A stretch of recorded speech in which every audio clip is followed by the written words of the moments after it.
Les invito a abrir sus Biblias en el libro de Isaías, capítulo 53, y también en el libro de Juan, capítulo 5. Isaías 53 dice así: ciertamente Él llevó nuestras enfermedades y cargó con nuestros dolores. Con todo, nosotros le tuvimos por azotado, por herido de Dios y afligido. Mas Él fue herido por nuestras transgresiones, molido por nuestras iniquidades. El castigo por nuestra paz cayó sobre Él, y por sus heridas hemos sido sanados. Todos nosotros nos descarriamos como ovejas, nos apartamos cada cual por su camino. Pero el Señor hizo que cayera sobre Él la iniquidad de todos nosotros. Fue oprimido y afligido, pero no abrió su boca. Como cordero que es llevado al matadero, y como oveja que ante sus trasquiladores permanece muda, no abrió él su boca. Juan 5. Después de esto se celebraba una fiesta de los judíos, y Jesús subió a Jerusalén. Y hay en Jerusalén, junto a la puerta de las ovejas, un estanque que en hebreo se llama Betesda, y que tiene 5 pórticos. Y en estos yacía una multitud de enfermos, ciegos, cojos, paralíticos, que esperaban el movimiento del agua, porque un ángel del Señor descendía de vez en cuando al estanque y agitaba el agua. Y el primero que descendía al estanque después del movimiento del agua quedaba curado de cualquier enfermedad que tuviera. Y estaba allí un hombre que hacía 38 años que estaba enfermo. Cuando Jesús lo vio acostado allí y supo que ya llevaba mucho tiempo en aquella condición, le dijo: ¿quieres ser sano? El enfermo le respondió: Señor, no tengo a nadie que me meta en el estanque cuando el agua es agitada. Mientras yo llego, otro baja antes que yo. Jesús le dijo: levántate, toma tu camilla y anda. Y al instante el hombre quedó sano y tomó su camilla y echó a andar, y aquel día era día de reposo. Esta es la palabra de Dios. Quisiera hacerle una pregunta a cada uno de ustedes. ¿Alguna vez usted se ha dado un buen baño en aguas medicinales?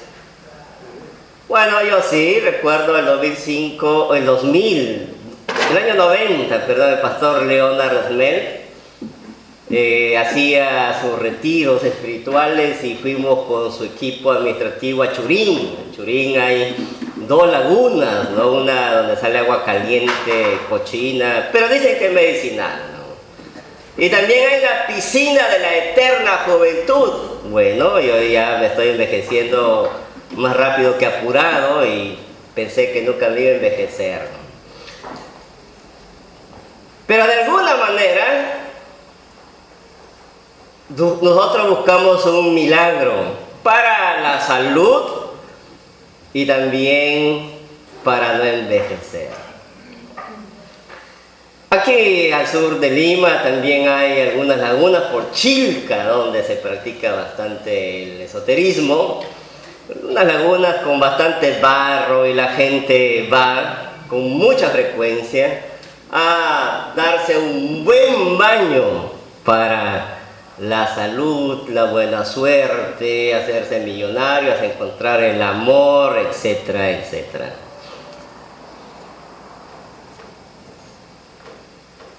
Entonces, no es algo sorprendente que todos busquemos un milagro con estos tipos de lagunas o baños. Y si usted no lo ha hecho, algún día lo va a hacer.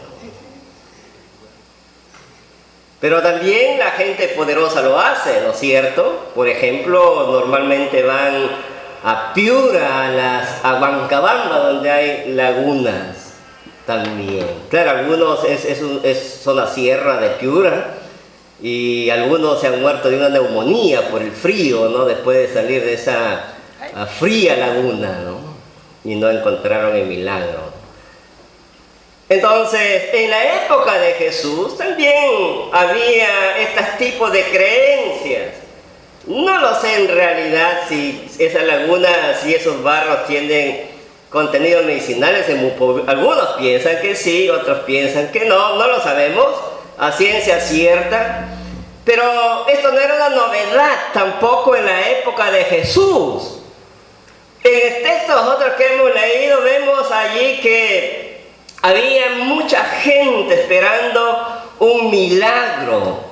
Y en el texto dice lo siguiente, ¿no? Y hay en Jerusalén, junto a la puerta de las ovejas, un estanque que en hebreo se llamaba Betesda y que tiene 5 pórticos. En esto yacía una multitud de enfermos. Note usted, enfermos, ciegos, cojos y paralíticos que esperaban el movimiento del agua. Porque un ángel del Señor descendía de vez en cuando al estanque y agitaba el agua. Y el primero que descendía al estanque después del movimiento del agua quedaba curado de cualquier enfermedad que tuviera. Entonces la creencia de que hay pozos, lagunas, ojos, puquios y no lo sé cómo se llame, hay gente que ha puesto su esperanza en esas lagunas, ¿no? Lagunitas o lagunazas, buscando un milagro.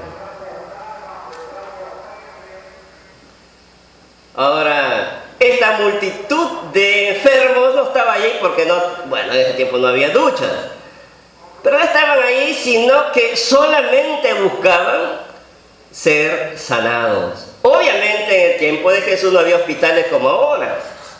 Y aún ahora, habiendo hospitales, usted cuando va a atenderse, tiene que esperar varios meses para atenderse. Con mucha mayor razón en aquel tiempo, donde no habían médicos como lo hay ahora, enfermeros, enfermeras, la medicina no estaba tan desarrollada, etc. La gente siempre esperaba un milagro. Como hoy en día también esperamos un milagro.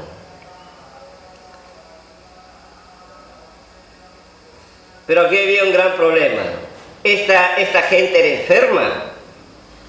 Había paralíticos, seguro había ciegos. ¿Y qué otros más enfermos? El gran problema que ellos tenían es que ellos no podían lanzarse al agua cuando supuestamente el ángel bajaba. Bueno, un paralítico alguien tenía que llevarlo y lanzarlo al agua. Y si había alguien que tenía problemas con los 2 pies, seguramente que tenía un pie corriendo rápido y se lanzaba delante de él. O el ciego necesitaba de alguien que pueda llevarle para poder obtener el milagro de la sanación.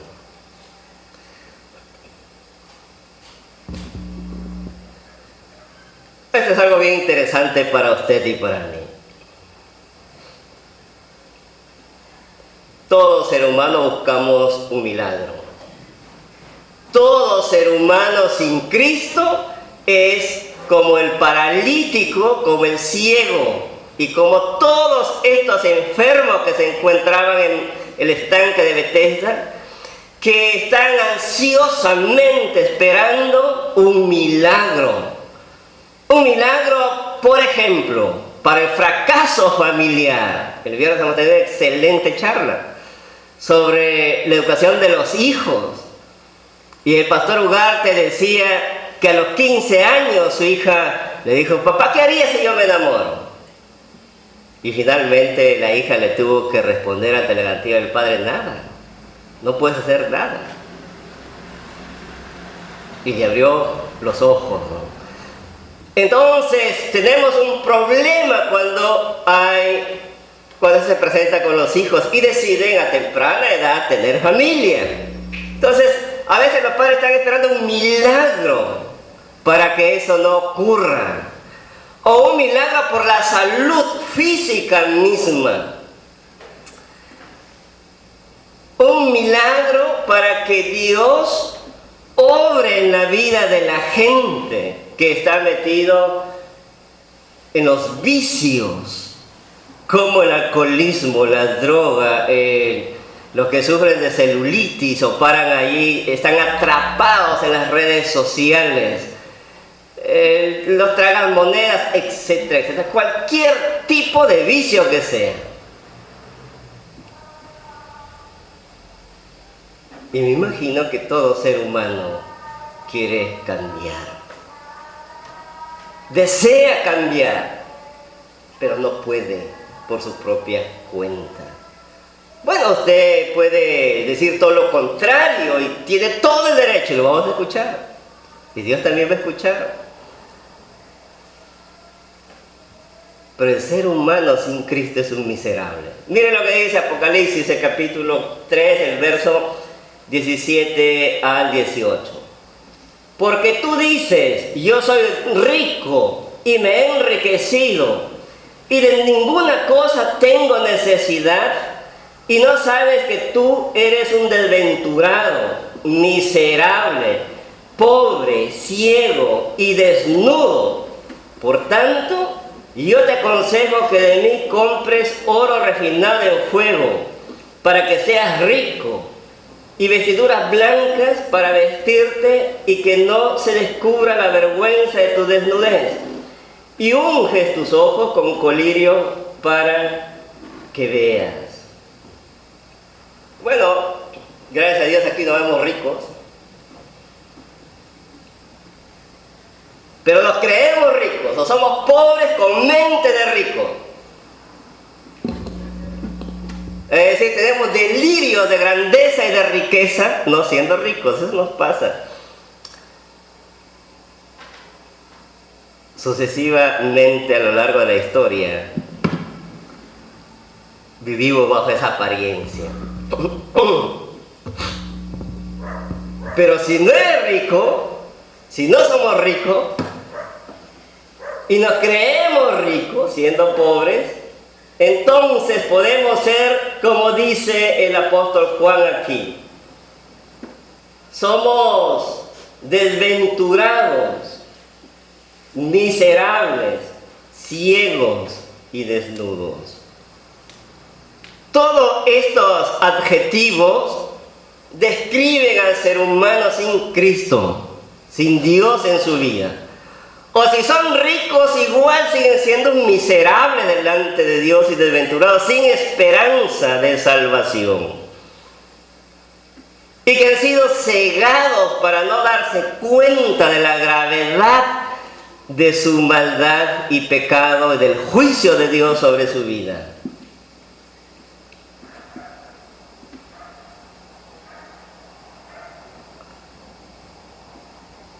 Entonces, esta es una descripción espiritual, real, que Dios hace del ser humano. Todos estamos en el mismo nivel, los creyentes también lo hemos estado antes de Cristo. Aquí no hay discriminación, por si acaso, ¿eh? Delante de Dios todos estamos en la misma condición pecaminosa y desesperada. Porque estábamos, dice Pablo en Efesios 2:1, muertos en nuestros delitos y pecados. Claro, un muerto no siente, no se da cuenta. Esa es la condición de todo ser humano sin Cristo. No siente, no se da cuenta de su estado pecaminoso. Además, la palabra de Dios nos dice que somos esclavos del pecado y de Satanás también.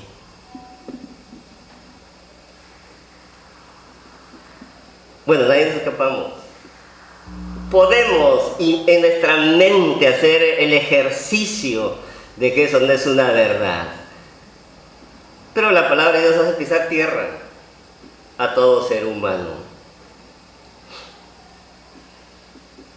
Usted puede usar un Rolex de $20 y tantos mil o una cadena de 50.000 euros, pero igual delante de Dios, es ciego, está desnudo, está muerto en sus delitos y pecados, y luego investigado y posiblemente llevado a la cárcel. Si es que nunca tiene los recursos para comprárselo. Pero hay esperanza. Entonces, de la misma manera, en esa condición, usted y yo, y todo ser humano, no tenemos el poder para cambiar nuestra situación. Bueno, esto es difícil de aceptar. Sobre todo ahora, cuando se nos engaña diciendo, tú puedes. Esa es la estafa de los cursos modernos, ¿no? De los cursillos modernos. Puedes algunas cosas, pero no todo depende de ti. Y en este caso especial, en cuanto al pecado de la salvación, no puedes hacer nada. Y esto es algo muy difícil que nos va a cuestionar, porque si estás bajando mi autoestima, por favor. Me siento más miserable y desgraciado de lo que soy. Bueno, ese es el método de Dios para levantarnos, ¿no?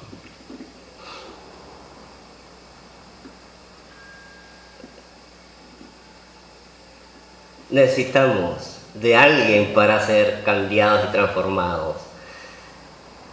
Mientras Cristo no obra en tu vida, no vas a sentir esa necesidad posiblemente, o no vas a desear que Él obre en tu vida. Te vas a oponer con dientes y garras y uñas y etcétera, etcétera,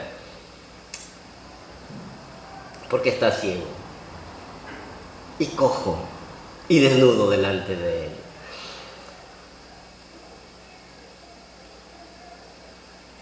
Entonces, sigue narrando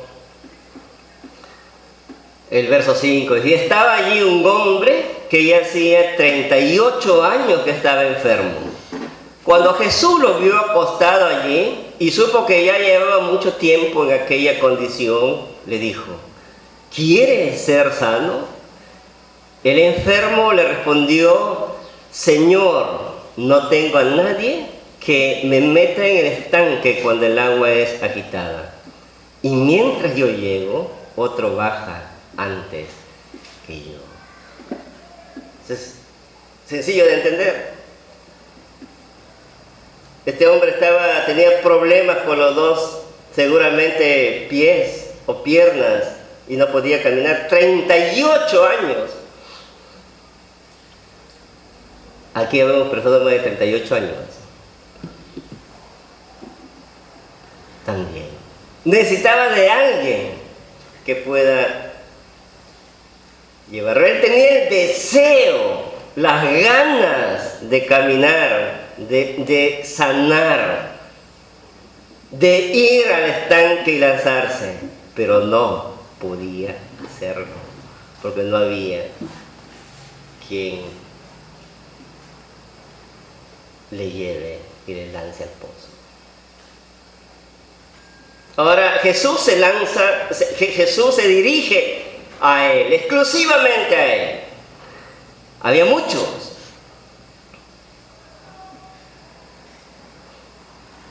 Podría Jesús haber sanado a muchos, pero dirigió a él, porque esta era una señal de Jesús. En primer lugar, Jesús siendo Dios, Él elige, determina a quién se dirige, para demostrar su amor, su inmensa misericordia a aquel que no puede y se siente incapaz, aquel que está paralítico, ciego y desnudo.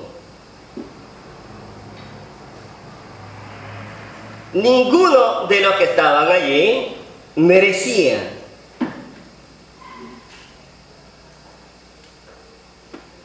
Pero eso manifiesta la misericordia de Dios.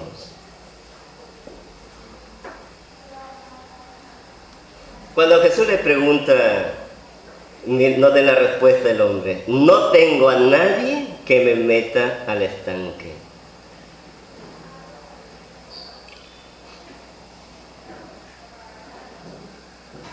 Bueno, esa es la parte más difícil para usted y yo y para el ser humano.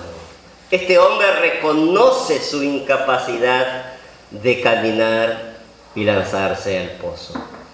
Nuevamente, él mencionaba la ayuda, alguien que lo lleve de la mano. Y rápido, porque había muchos esperando para que le lancen al pozo. Tenía el deseo, la buena voluntad, pero no podía. Es evidente que ni siquiera sus familiares estaban allí para llevarlo. Como hoy día hay mucha gente que abandona a su familia. Por ejemplo, a sus hijos, por ejemplo, a sus padres y el resto de familiares. Así es, porque cuando uno está enfermo por largos años, cuando la mamá, el papá está enfermo, es bonito mostrar misericordia una semana, un mes, ya un año. Después los hijos estamos peleando a saber quién lo tiene en su casa. Y nadie quiere decir, yo me hago cargo. Porque obviamente cansa, agota. Y seguramente cuando nos enfermamos, somos los enfermitos, somos exigentes seguramente, que está muy salado, muy frío, muy amargo, etc., ¿no? Y como seres humanos agota. Y a veces tomamos decisión. Aquí en Lima hay un montón de abandonados. Por las calles, por ejemplo. También. Esa es la miseria humana en el mundo entero. Y así se siente el ser humano sin Cristo. Claro, hacia afuera nosotros mostramos una máscara. Podemos reír, comer, divertirnos y luego encerrarnos a llorar nuestra desgracia. Estamos solos, abandonados sin Cristo. Usted puede estar rodeado de una multitud de gente, pero puede sentirse tan miserable y aislado, como que si nadie estuviera alrededor suyo o a nadie le interesaría. Y esto es bastante cierto, porque imagínense en una ciudad donde hay más de 10 millones de habitantes, ¿quién soy yo? ¿Quién es usted? ¿No?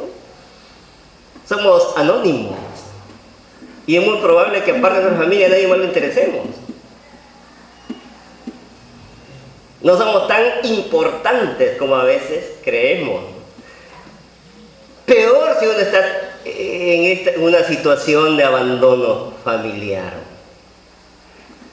Pero si usted alguna vez se ha sentido como este paralítico triste, solo, abandonado, con la voluntad de querer cambiar, sin esperanza, tiene el deseo y no puede, entonces usted necesita solo de Cristo.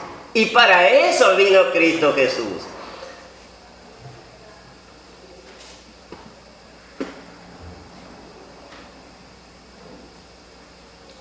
Ahora, toda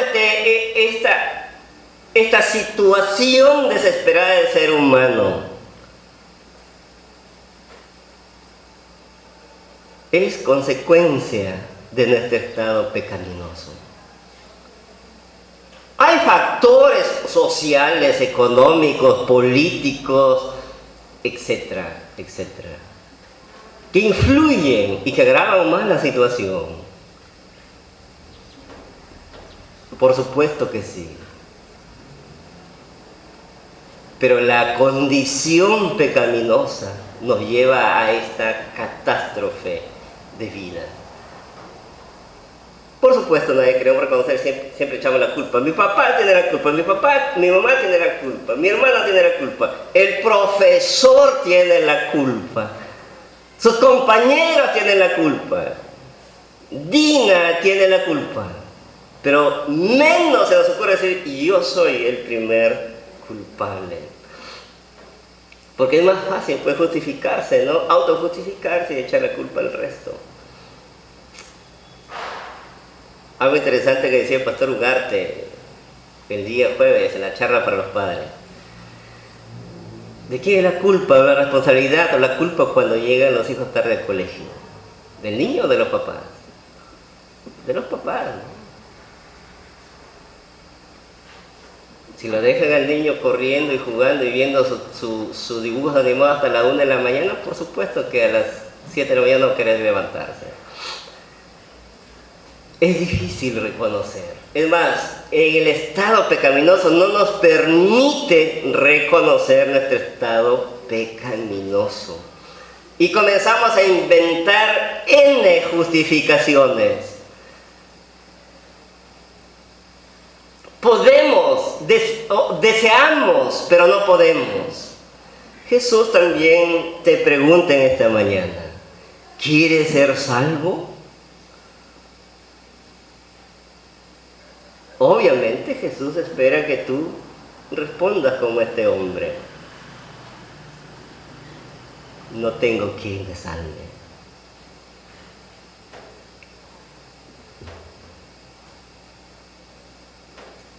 Entonces Jesús le dijo, levántate, toma tu camilla y anda. Y al instante el hombre quedó sano y tomó su camilla y echó a andar. Bueno, este hombre tenía alguna expectativa.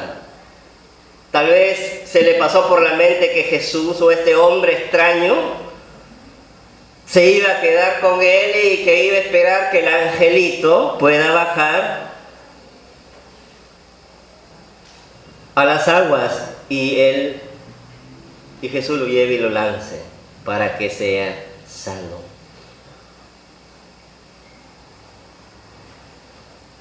Jesús no deseaba hacer eso, no era su voluntad, tenía otro método. Jesús hizo el milagro de la sanación, porque Él es divino, Él es todopoderoso, tiene el control de la fuerza de la naturaleza, de la muerte y también de la vida. Y porque cuando Jesús deseó actuar, nada podía frustrar el plan que tenía para él de devolverle la salvación, de darle la salvación y devolverle la salud.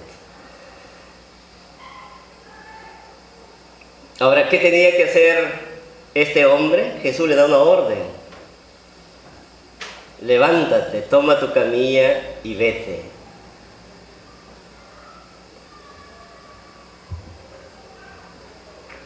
¿Cuál era la expectativa de Jesús? Que el hombre sigue diciendo, sigo yo aquí enfermo, no tengo quien me lleve al estanque. Bueno, Jesús estaba esperando el esfuerzo mínimo, obediencia.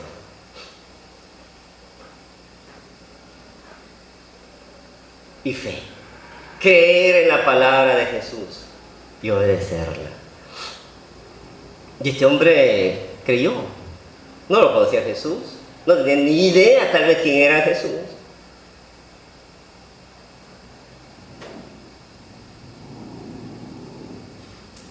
Pero por el poder del Espíritu Santo que le convenció de que él tenía que obedecer y tomar su camilla y caminar, lo hizo.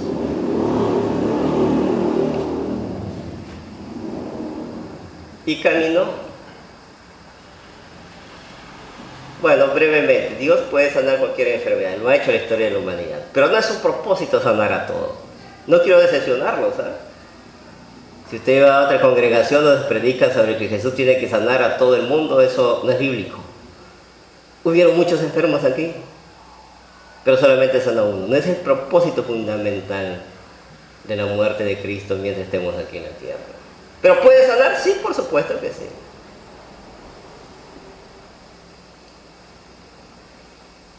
Entonces, ¿qué espera Jesús cuando usted escucha el mensaje de salvación? Usted tiene dos opciones, o tal vez más, pero dos. Uno es rechazarla y otro es creerla y obedecerla. Más opciones. Usted puede argumentar desde todas las áreas de la ciencia y el conocimiento. Hágalo, está muy bien, pero usted tiene que tomar una decisión ante el llamado de Dios. Usted rechaza o obedece. Si usted rechaza, no es sano y no es salvo. Si usted obedece, es sano y salvo.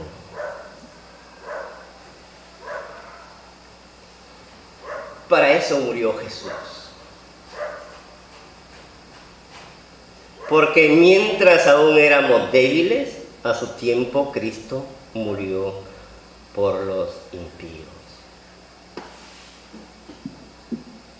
La aceptación a Cristo Jesús es un gran milagro en la vida del ser humano.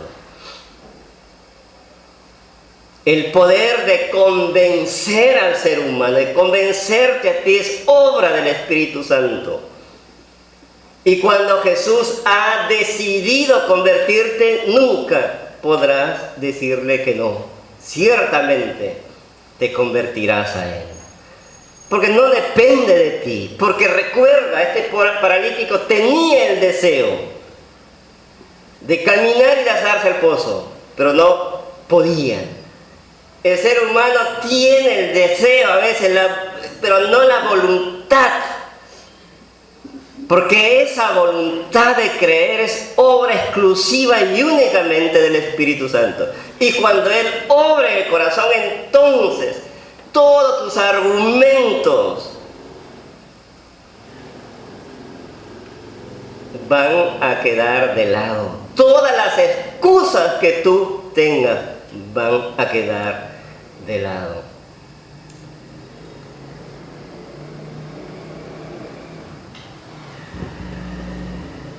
Entonces, Dios ha puesto dos opciones que trascienden la eternidad. Vida eterna para el que cree y lo obedece, y que reconoce en humildad que es un pobre, ciego, mentiroso, desventurado, miserable, que necesita de Cristo. Pero que Cristo está siempre dispuesto a estirarte la mano y decir, puedes, pero con mi fortaleza, con mi ayuda. Entonces, al inicio hemos empezado mencionando que todo ser humano es un milagro. Raro es el que no lo busque. Debe haber tal vez uno por ahí, o tal vez aquí hay uno o dos, no lo crean en realidad. Pero si estás aquí en esta mañana es obviamente porque tienes alguna necesidad. Porque puedes ser rico, o si no eres rico tienes la mente de rico, piensas como rico. O te sientes sin esperanza. También. Porque no quieres un cambio en tu vida. ¿Quieres restaurar tu familia, por ejemplo? La relación con tus hijos. ¿Quieres dejar algún pecado profundo que te abruma en la vida? ¿O algún vicio que no puedes dejarlo? ¿Deseas porque sabes que te hace daño a ti y a los que te rodean? Entonces necesitas de Cristo. Y Cristo en esta mañana te dice, ¿quieres ser salvo? Cristo espera que tú digas, sí, te necesito. Me recibe en tu corazón como el Señor y Salvador.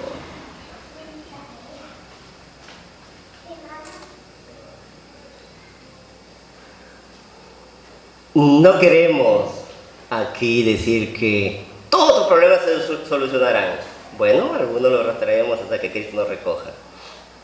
Pero con Cristo podemos superar mucho de la miseria humana.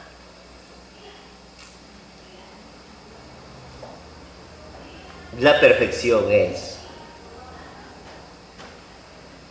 posterior a la venida de Cristo por segunda vez. ¿Puede Cristo transformar nuestra realidad pecaminosa? Sí.